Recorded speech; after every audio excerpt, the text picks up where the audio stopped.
Hi, this is Reinhard from Everyday Systems. It's been a while, an unconscionably long while for a podcast. But sometimes the truly enlightened self-help guru needs to wander around in the wilderness for a bit in order to attain the next level of wisdom. Why start up again now? Well, honestly, this corona crisis has given me a bit of a jolt.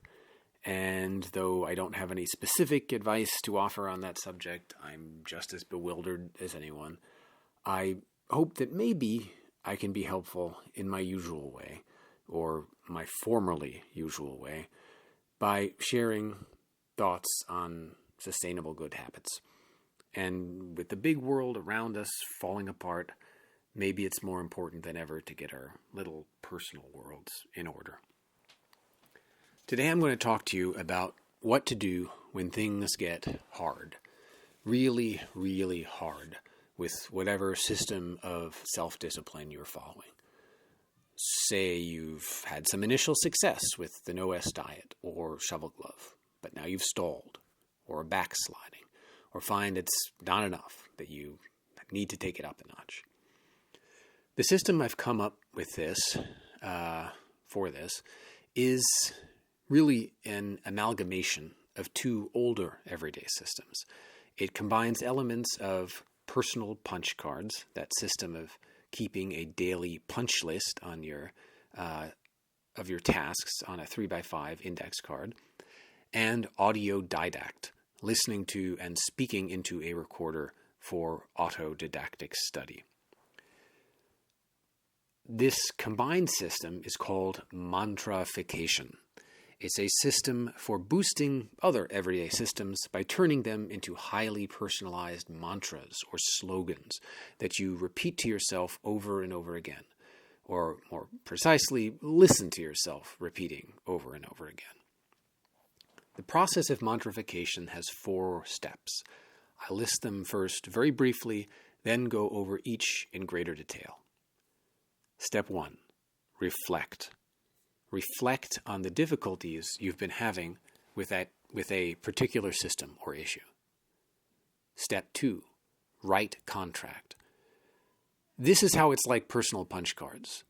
Think about targeted responses to those difficulties and formulate each response as a succinct commitment.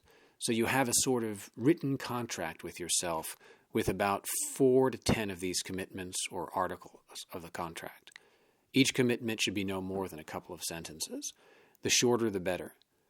Some of mine aren't even a complete grammatical sentence. You don't have to write your contract on a 4x6 index card, but I think it helps, and that's about the length you're going for. I would definitely handwrite it versus doing it electronically. If you do use index cards, think of them as your contract cards. Personal punch cards, if you remember that system, are punch lists, tasks, one-off to-dos. They're also smaller. Contract cards are higher level, a step back. Still specific, but strategic. Step 3, record. Make an audio recording of yourself reading these commitments aloud. You can use your phone like this, like the Voice Memos app that comes with iPhones. Step 4, listen. Listen to this recording every day. So, 1, reflect. 2, write contract. 3, record. 4, listen. Those are the 4 steps. Let me go through each step now in detail with examples and some thoughts about why this whole process is helpful. Step 1. Reflect on your difficulties. The key word here is your. This isn't about people in general. It's not about what some self-help guru has decided is best in the abstract for everyone. It's about your particular difficulties. Mantrafication works best with systems you've been struggling with for a while. You need to have some failures under your belt in order to be able to reflect on why you failed. You need data in order to see patterns in that data, the repeating situations that keep messing you up.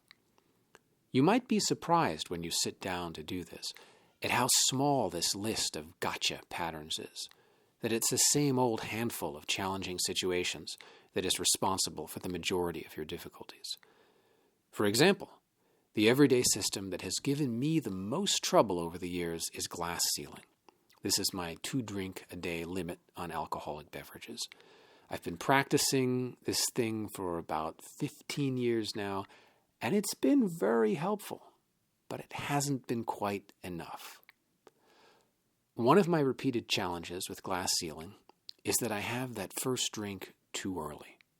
When I come home from work, I really want a drink to unwind, and often, all too often, I'll pour myself a generous glass of wine while I'm making dinner. If I can delay that first drink, it's far easier to avoid a second, or even the first sometimes. At this point, you don't want to jump to coming up with a solution. You just want to put your finger on the problem, to identify your triggers and problem situations. So, time, having that first drink too early, was one of my problems. I'm not going to think of possible solutions yet. That comes later. Another problem was size. Though I was pretty good about sticking to the number of drinks, they tended to be too large. Another problem was a combination of time and size, that if I made my first drink too big, it befuddled my judgment and all too often led to a second, also too big. If I made that first drink small, it was far easier to stop there, or keep the second also small. I called that problem pace. You'll notice these labels, time, size, pace. I find it helpful to have a label for each problem. So, as I did for the ones I just mentioned, time, size, pace. Now, when I was done reflecting on glass ceiling, I had a total of 8 problems identified and labeled. No solutions yet, just problems. The labels were time, size, pace, bullshit, break, ceiling, process, exception. This is actually a lot for a mantra. Most of my others, and I have 5 active mantras now, are in the 4 to 5 problem range. Though you don't want to rush this step of reflection, I was surprised by how quickly I was able to come up with a list that felt right. It felt complete, like I'd gotten all the main culprits, but not overwhelmingly long either. I think, in order to cover for ourselves, we often rationalize and imagine that our problems are more mysterious and harder to pin down than they really are. Sometimes, a lot of times, it really is something as simple as that first too early drink that causes a huge chunk of our difficulties. When you reach this point, when you feel okay about your list of problems, and it can take a few reflection sessions to get to this point, don't rush it, you can move on to the next phase. Step 2, write out a contract with yourself. You've got your list of problems now. You need to make some succinct commitment to yourself about how you're going to deal with each of them. For example, for time, I wrote, not before 6 unless socially. Now that's pretty clear and pretty attainable. You want it clear so you can't wiggle out, and you want it attainable so you can actually do it. Require of yourself the minimum required willpower to solve the problem at hand. No more. More is counterproductive. Waiting till 7 p.m. until 6, waiting till 7 p.m. instead of 6 might be better in some sense.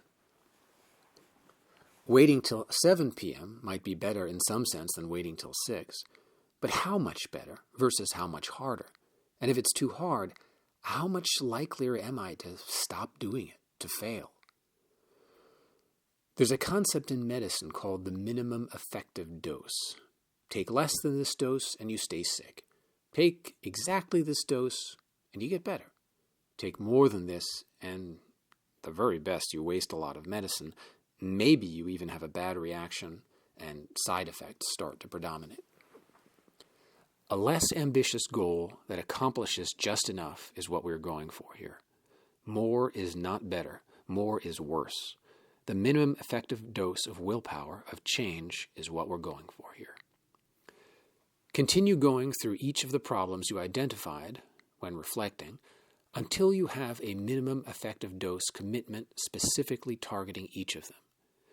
You now have a sort of contract, a series of promises you are making to yourself, of short... Sorry, I couldn't quite hear you. Could you please repeat what you said? Sorry about that. Of short, clear, attainable promises precisely targeted to your personal problems. It may take a few sittings till you're happy with them, but don't let the perfect be the enemy of the good. Don't put off recording them for more than a few days. You can always revisit and revise and re-record the contract later if you wish. I'm now on my third version of the glass ceiling contract, and I wouldn't be surprised if a fourth and a fifth were in my future. When I write out each commitment, an article of the contract, I give it a number and a label.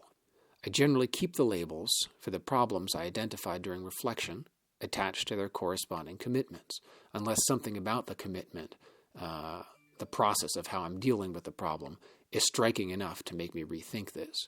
So time, size, pace, etc., they all stayed the same. The reason I label each article is I want to be able to recall it to mind instantly if I'm in a situation where it might apply, right? I'm being tempted. I need to think really fast, like one word fast. I also number them to make them feel more formal and impressive, and to remind myself that there aren't that many, that this is doable. So 1, time, 2, size, 3, pace, etc. And when I'm trying to remember them all, I'll know if I've left one out, because I know how many there are. I'll stick my contract cards in a special filing box just for them. When they're in that box, they're live, they're valid. That box is like the Ark of the Covenant. I had better respect whatever commitments are in that box. It's possible you could stop here, stop with the contract card and the Ark of the Covenant, and get a lot out of systematically reviewing what you've written down here and committed to. That could be really valuable in itself. But I find the next steps of recording and listening to build on this in a big way. Step 3. Record yourself reading the contract out loud. Before I hit the record button, I put a date on the top of the contract, a title, a glass ceiling contract, in the case we've been using, and a version number, since I fully expect that many contracts may require a few iterations to get down right. V1, V2, etc. Then, very slowly, in as commanding a voice as I can muster, I read each contract. Why record the mantra rather than just read it from the page every morning? 2 reasons. It's more impressive receiving injunctions from an external voice, even if that external voice was just last week's version of you. You are more likely to listen to that voice with obedience and respect. It also enables you to do something else while listening to this mantra. You can multitask. You can brush your teeth, floss, shave, maybe all 3. You can do it on a run or while driving or doing the dishes. You can never make the excuse that you don't have time to hear the mantra. When I've recorded the full mantra, I make a separate recording of just the numbered labels of each article, and then a third pass where I just list the labels, no numbers. So, for example, 1, time, 2, size, 3, pace, 4, bullshit. And then, when that's all done, there are 8 of them, time, size, pace, bullshit, etc. So I wind up with 2 audio files containing 3 increasingly compressed versions of the mantra. And the reason I break it up into 2 files is if I make a change, I'm less likely to change the labels or the order, so I don't have to re-record that part of the file. if you want to stick it all in one file, God bless you. Altogether, a typical mantra, including both files, that is to say all three compressions, winds up being about 2 minutes in length, give or take 30 seconds. Step 4. Listen to this recording every day. This is important. Not because you are likely to forget all the great things you are supposed to do in your contract, what you are supposed to be doing, because honestly, that isn't so hard to remember. The important part is to remind yourself that you are supposed to be doing it, that you are on the hook, that you have signed up for this, that you have made a commitment, and that this commitment is still live and still binding and still applies today. This is the part people have trouble remembering, not the what, but the that. So the first step every day in your newly mantrafied system, whatever that system is listening to the mantra you've made for it. If you're doing mantrafied no S, your first no S action of the day is not avoiding ice cream before breakfast or whatever, but listening to your mantra, accepting your commitment, performing this ritual reminder and reaffirmation. Given that it's the first step in your system, it's best to listen to your mantra first thing or close to first thing in the morning. I listen to mine, I'm up to 5 of them now, while I'm doing my morning ablutions, brushing my teeth, flossing, shaving. That way, by binding it to this existing morning routine, I ensure that I get it in first thing, and it doesn't take any extra time beyond what it would have taken to do these things anyway, which I have to do. And it's harder to forget to do because I start to build a Pavlovian association between these activities. Well, that's mantrafication for you. 1, reflect. 2, write contract. 3, record. 4, listen. So, what if, after listening to your mantra for a while, you notice that some bits aren't quite right and should be cut or modified, or that you have something new to add? Make a note of these changes, and when you've gathered a few of these notes, you don't want to be rewriting the mantra every day, and slept on these changes for a couple of days, then rewrite the mantra. Give it a new date and version number and re-record. I have 5 mantras now that I'm listening to, about 10 minutes total. One of these is on version 3. I've rewritten it 3 times. Another is on version 2. 2 other mantras I pretty much nailed the first time. And one, the newest, I know could use some revisions, but I'm still in the process of collecting them. You don't want to be constantly changing these things. You'll lose your respect for them, frankly. I'd love to share some of my personal mantras in their entirety with you all to make it fully clear what they are like. But the thing is, they're all intensely personal, not just in a private TMI kind of way, though there is some of that, but they're also full of very personal references and jokes and acronyms, and so much as I'd like to share an actual mantra of mine, I have 2 easily mortified teenage daughters I must be mindful of, and they would take forever to explain. But I can share a little of what some of them are about, some of the labels at least. There's glass ceiling, which I've discussed a bit already, and that's been very successful, by the way. It's helped me enormously, the mantrafication of that. This was my first mantra when I realized I was onto something. Then there's defense against the dark arts, my second mantra. Psychological countermeasures for when I am low in spirits or throbbing with anxiety. Also very helpful. More recently, the social contract, to deal with what an amazing doof I am in social situations while channeling Jean-Jacques Rousseau. That one may need a little more time to sink in. Maybe in a future podcast episode, when I present or revisit the systems each mantra is dealing with, I can go into a little more detail.